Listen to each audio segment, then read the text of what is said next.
Hello friends, welcome to our channel. So మీరు ముందు America videos చూస్తూ ఉన్నారు కదా, మధ్యలో పాండిచ్చేరి వీడియోస్ అవి ఇవి పెట్టి ఇవి కొంచెం హోల్డ్ చేశాను అనమాట. ఇప్పుడు మిగతా నా దగ్గర ఉన్న ఒక 4-5 వీడియోస్ ఉన్నాయి. ఇప్పుడు మనం వాషింగ్టన్ డీసీలో మోనమెంట్ చూసేసాం. ఇప్పుడు మనం సెకండ్ వరల్డ్ వార్ మెమోరియల్ దగ్గరికి వెళ్తూ ఉన్నాం. సో వెళ్ళే దారంతా కూడా నార్మల్గా ఇండియాలో లాగే చిన్న చిన్న బండులు పెట్టుకొని అక్కడ అమ్ముతూ ఉన్నారు. పూజకి ఇంకా జెట్ లాగ్ లోనే ఉంది.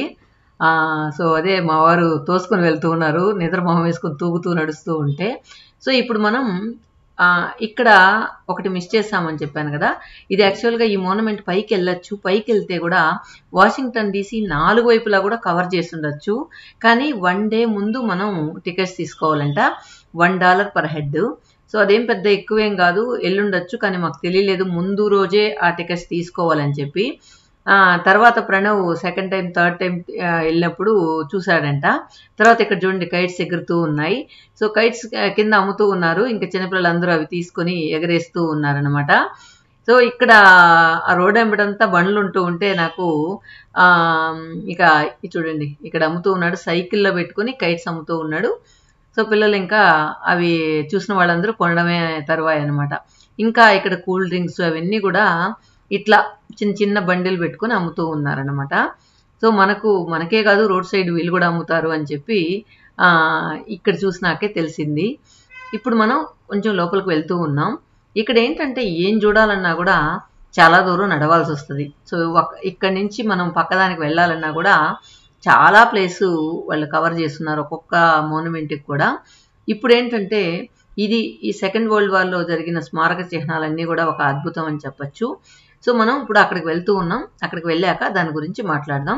ఈ లోపల ఏంటంటే ఇక్కడ పక్కనే ఎయిర్పోర్ట్ ఉన్నట్టుంది. ఫ్లైట్లు నువ్వా నేనా అంటూ పోటీ పడుతూ ల్యాండింగ్ అవుతూ ఉన్నాయి, టేక్ ఆఫ్ అవుతూ ఉన్నాయి.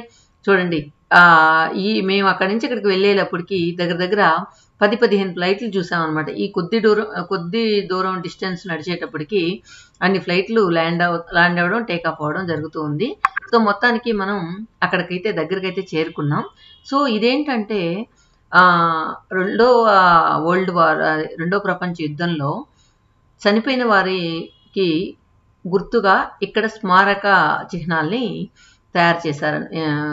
పెట్టారనమాట. సో దాన్ని మనం ఇప్పుడు రోడ్ క్రాస్ చేస్తే అది వచ్చేస్తుంది, దాన్ని చూడబోతున్నాం.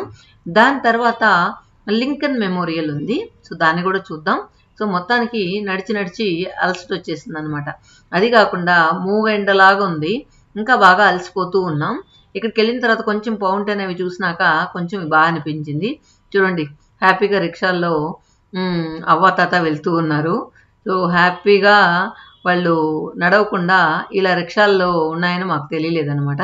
ఇక్కడ కూల్ డ్రింక్స్. సో ఇప్పుడు మనం అక్కడికి వెళ్తూ ఉన్నాం. సో లోపలికి వెళ్ళిన తర్వాత అమెరికన్ ఫ్లాగ్ చూడండి. లోపలికి వెళ్ళిన తర్వాత దాని గురించి మనం మాట్లాడుకుందాం. ఇప్పుడు మనం చూడబోతుంది ఏంటంటే రెండో ప్రపంచ యుద్ధ స్మారక చిహ్నం. యుఎస్ యొక్క సాయుధ దళాలలో పనిచేసిన 16 బిలియన్ల మందిని, మరణించిన 4 లక్షల కంటే ఎక్కువ మందిని, మరియు ఇంటి నుండి యుద్ధ ప్రయత్నానికి మద్దతు ఇచ్చిన వారందరినీ కూడా గౌరవిస్తుంది. 20వ శతాబ్దం నిర్ణయించే ఘటనకు ప్రతీక ఈ స్మారక చిహ్నం. అమెరికా ప్రజల ఆత్మత్యాగం మరియు నిబద్ధతకు ఒక స్మారక చిహ్నం. రెండో ప్రపంచ యుద్ధం అనేది 20వ శతాబ్దపు నేషనల్ మాల్ యొక్క సెంట్రల్ యాక్సిస్ పై జ్ఞాపకార్థంగా జరిగిన ఏకైక సంఘటన. ఇక్కడ మనం చూడొచ్చు, చాలా వరకు అక్కడ యుద్ధం చేసిన వారందరి బొమ్మలు కూడా ఇక్కడ వేసి ఉన్నారన్నమాట. తర్వాత ఒక్కొక్క ఎన్ని స్టేట్లు ఉన్నాయో ఆ స్టేట్లన్నీ కూడా ఒక్కొక్క గ్రానైట్ పిల్లర్లో చెక్కబడి ఉంది. సో ఇవన్నీ కూడా మనం చూసేసిన తర్వాత కొంచెం ముందు అబ్రహం లింకన్ మెమోరియల్ ఉందన్నమాట. సో దాని లోపలికి వెళ్దాం అనుకున్నాం, కానీ చాలా దూరం నడవాల్సి వచ్చింది, అందువల్ల మేము వెళ్ళలేకపోయాం. కానీ అబ్రహం లింకన్ గురించి నేను చదివిన తర్వాత అయ్యో వెళ్ళుంటే బాగుండి, మిస్ అయ్యామే అని అనిపించింది. కానీ అంత మంచి మహోన్నతమైన వ్యక్తి గురించి కొద్దిగైనా నాకు తెలిసింది, నేను చదివింది మీకు కూడా వినిపిద్దాం అనుకుంటున్నాను. ఇక్కడ అబ్రహం లింకన్ని బానిసత్వపు సంఖ్యలు తెంచిన ధీరుడు అని కూడా అంటారు. భగవంతుడు సృష్టించిన మనుషులందరిలో ఒకే రంగు గల రక్తం ప్రవహిస్తూ ఉంది. అయితే కొందరు పుట్టుకతో భాగ్యవంతులు, మరికొందరు నిరుపేదలు. మనిషికి గౌరవం ఇవ్వాల్సిందే, ఎవరినైనా గౌరవించాలి, ధనవంతుడైనా లేక పేదవాడినైనా అని లింకన్ని ప్రశ్నిస్తే ఎగాదిగా చూస్తాడు. ప్రతి ఒక్కరికి ఆత్మగౌరవం ఉందంటాడు. అదే విషయాన్ని త్రికరణ శుద్ధిగా నమ్మినవాడు అబ్రహం లింకన్. 1861లో అమెరికా గతిని మార్చేసిన సంవత్సరం. మానవతావాది, నిస్వార్థ ప్రజాస్వామ్యవేత్త అబ్రహం లింకన్ ఆ దేశ అధ్యక్ష పీఠాన్ని అధిరోహించారు. ఆయనకు ముందు 15 మంది, తర్వాత 28 మంది ఆ పీఠ మీద కూర్చున్నారు. అయితే ఎవరూ ఆయన స్థాయిని చేరుకోలేకపోయారు. ఇప్పటికీ అమెరికా ప్రజలు ఆ రాజ్య అధ్యక్షుడు లింకన్ అంటే అతిశయోక్తి కాదు. అంతలా ఆయన్ని అమెరికన్లు మనసులపై ముద్ర వేశారు. ఇక ఆయన బాల్యం గురించి చూసినట్లయితే 1809 ఫిబ్రవరి 12న అమెరికాలో కెంటకీలో జన్మించాడు లింకన్. తండ్రి వడ్రంగి పనులు చేసేవాడు. చిన్నతనంలోనే విషజ్వరాల కారణంగా తల్లిని పోగొట్టుకున్నాడు. ఆర్థిక కష్టాల కారణంగా తరచూ వలసలు వెళ్లే కుటుంబంలో పెరగడం వల్ల పెద్దగా చదువుకోలేదు. తల్లి మరణం తర్వాత తండ్రి మరో పెళ్లి చేసుకున్నాడు. అయితే సవతి తల్లి లింకన్ పై ఎంతగానో వాత్సల్యం పెంచుకుంది. సొంత బిడ్డలాగే సాకేది. ఆమె పెంపకంలో లింకన్ నీతి నిజాయితీలు బాగా వంటబట్టించుకున్నాడు. మనిషికి జీవితంలో అన్నింటికన్నా ముఖ్యమైనది ఆత్మగౌరవం అన్న తన తల్లి మాటలు లింకన్ మనసులో చెరగని ముద్ర వేశాయి. పుట్టుక నుంచి పుట్టెడు దుఃఖాన్ని అనుభవిస్తూ వచ్చిన లింకన్ను జీవితకాలం అది వెంటాడుతూనే వచ్చింది. పురిటి నొప్పులతో బాధపడుతూ మరణించిన తన 19 ఏళ్ల అక్క సారాను తలుచుకుంటూ లింకన్ ఎన్ని నిద్రలేని రాత్రులు గడిపాడో అతని మిత్రులకు బాగా తెలుసు. చదువు లేనప్పటికీ వ్యాపారంలో రాణిద్దామనుకున్నాడు. అది తీవ్ర కష్టాలే మిగిల్చింది. అప్పుల ఊబిలో కూరుకున్నాడు. సవతి తల్లికి సొంత బిడ్డగా మారిన తండ్రికి మాత్రం క్రమేపీ దూరమవుతూ వచ్చాడు. ఇక లింకన్ 1832లో ఇల్లినాయిస్ రాష్ట్ర శాసనసభకు పోటీ చేసి ఓడిపోయాడు. అయితే 1834 నుంచి వరుసగా 4 సార్లు ఎన్నికయ్యాడు. తర్వాత కొన్నేళ్ల పాటు రాజకీయాలకు దూరంగా న్యాయవాద వృత్తిలో గడిపాడు. న్యాయశాస్త్రాన్ని తనంతట తానే అభ్యసించిన లింకన్ న్యాయవాదిగా ఎన్నో ఉన్నత స్థానానికి ఎదిగాడు. అమెరికాలోని తెల్లవారు నల్లవారు హింసించడం లింకన్కు నచ్చలేదు. వారి తరపున వకాల్తా పుచ్చుకొని ఎన్నో కేసులు వాదించాడు. అదే క్రమంలో మరొకసారి రాజకీయాల్లోకి రావాలని 1855లో నిర్ణయించుకున్నాడు. ప్రతి మనిషికి ఆత్మగౌరవం ఉంటుందని మనస్ఫూర్తిగా నమ్మినవాడు లింకన్. అందుకే నలుపు తెలుపు భేదాలను అంగీకరించలేకపోయేవాడు.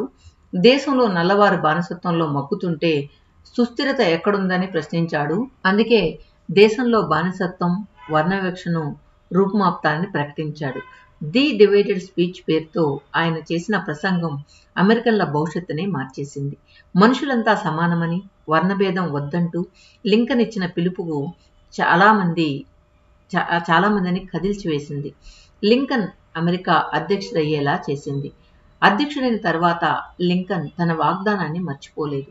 బానిసత్వాన్ని రూపుమాపాడు. దీంతో తీవ్ర నిరసనలు వెల్లువెత్తాయి. ముఖ్యంగా 11 రాష్ట్రాలు లింకన్ నిర్ణయాన్ని వ్యతిరేకించాయి. బానిసత్వం చట్టబద్ధంగా ఉన్నా ఈ రాష్ట్రాలు కాన్ఫెడరేషన్ స్టేట్స్ ఆఫ్ అమెరికాగా జట్టుకట్టి అంతర్యుద్ధాన్ని తెరలేపాయి. 1861 నుంచి 65 వరకు అంతర్యుద్ధం కొనసాగింది. ఈ తిరుగుబాటును లింకన్ అణిచివేయడంతో 1865లోనే ఇది ముగిసింది. ఇక నల్లవారి అభ్యున్నతి కోసం లింకన్ మరింత ముందుకెళ్లాడు. వీరికి ఓటు హక్కు కల్పిస్తానని ప్రకటించాడు. దీంతో కొందరు శ్వేత జాతీయులు లింకన్ పై కుట్ర పన్నారు. అంతమొందించేందుకు ప్రయత్నించారు. రెండవసారి అధ్యక్షుడిగా ఎన్నికైన లింకన్ను 1865 ఏప్రిల్ 15న జాన్ విల్కీస్ బూత్ అనే డ్రామా నటుడు తుపాకీతో కాల్చి చంపాడు. అమెరికా అగ్రరాజ్యంగా అవతరించేందుకు పునాదులేసిన లింకన్ మరణంతో ప్రపంచం నివ్వెరపోయింది. ఇక అబ్రహం లింకన్ ఆజానుబాహుడు. 6 అడుగుల 4 అంగుళాల పొడవుండే ఆయన అత్యంత బలశాలి కూడా. లింకన్ కండబలం గురించి ఎన్నో ఉదాహరణలు చెప్తారు. 1834లో ఎన్నికల ప్రచారం టైంలో లింకన్ ప్రసంగిస్తున్నప్పుడు వేదిక ముందు మద్దతుదారులో నుంచి ఒక వ్యక్తి ముందుకు దూసుకొచ్చాడు. తనపై దాడి చేసేందుకు అని గ్రహించిన లింకన్ ఒంటి చేత్తో ఆ వ్యక్తి మెడను పట్టుకుని అవతలకు తోసేశాడు. దీని గురించి నేటికి కథలుగా చెప్పుకుంటూ ఉంటారు. గొడ్డల్ని ఉపయోగించడంలో లింకన్ని అందివేసిన చెయ్యి. సో ఇంతలా అమెరికా కోసం కష్టపడిన లింకన్ని ఎవరు కూడా మర్చిపోలేరన్నమాట. మనం ఇందాక దూరంగా చూసాం కదా, అదే లింకన్ మెమోరియల్. అది మళ్ళీ కూడా నేను డిస్ప్లే చేస్తాను. ఇదే దూరంగా కనిపిస్తుంది కదా, ఇదే లింకన్ మెమోరియల్ అన్నమాట. సో ఇక్కడికి వెళ్ళాలంటే ఇక్కడి నుంచి వెళ్ళే ఎంట్రన్స్ అంతా క్లోజ్ చేసేసింది. సో మనం అక్కడికి వెళ్ళాలంటే చుట్టూ తిరుక్కుని వెళ్ళాల్సినట్టుండింది. అందువల్ల సరే ఇంకా దూరం నుంచి చూసే వచ్చేసాం అనమాట. ఇక్కడ సైకిళ్ళు అవన్నీ కూడా రెంట్కి దొరుకుతాయి. సో అక్కడ చుట్టూ తిరగడానికి అనుకూలంగా ఎవరైనా అవి తీసుకుని వెళ్ళొచ్చు. ఇందాక మనం వచ్చిన దారి నుంచే ఇప్పుడు మనం బయట వెళ్తూ ఉన్నాం. మరొకసారి ఆ ఫౌంటైన్ దగ్గరికి వెళ్ళి శబ్దాలు ఒక్కసారి ఆలకిద్దాం.